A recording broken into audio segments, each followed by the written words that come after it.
100 Crimes of the Chinese Communist Party in 100 Years. The Chinese Communist Party has been a disaster to China and the world for 100 years. Here are the 100 crimes of the Chinese Communist Party committed. At this time of the Chinese Communist Party's 100th year anniversary, this work is a brief summary of all the crimes. The Chinese Communist Party's crime is beyond counting. Listed here is just one in millions. We can only hope that the Chinese Communist Party goes to hell and leave the world in a clear and decent situation. Crime number 20. The Great Purge of Yan'an. In February of 1942, the Communist Party started the brutal Yan'an Purge movement. Led by Mao Zedong and Kang Shen, this led to a large-scale, horrific, extortive purge that killed over 10,000 people. This started an internal conflict of the public, almost like a preview of the Cultural Revolution. The late historian Gao Hua had a detailed description of this in his book, How the Red Sun Rose.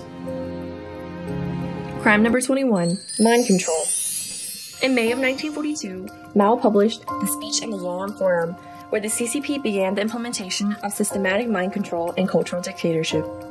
The major point for the speech is that culture needs to serve the political agenda of the Communist Party. This was the beginning of the Communist Party's control over scholars, minds, and the media. This was only the beginning of lies told to the people both domestically and internationally. This speech became a curse to all intellectuals of China. This speech was like a knife cutting deep into both the Chinese intellectual community as well as the Chinese culture. Afterwards, during any anti-right campaigns, such as the Cultural Revolution and the June 4th incident, the Communist Party would bring up the speech to prosecute the intellectuals of China. In May of 2012, at the 70th year anniversary of the speech, 100 intellectuals of China hand-copied the speech in honor of the anniversary, including the Nobel Prize winner Mo Yan. Crime number 22. Inciting a civil war. After winning the war against Japan from September of 1945, the CCP started the Shangdang Battle, Jingpu Battle, Pinghan Battle, and a series of other battles. The CCP used these battles to serve as leverage to negotiate with Chongqing and started a civil war.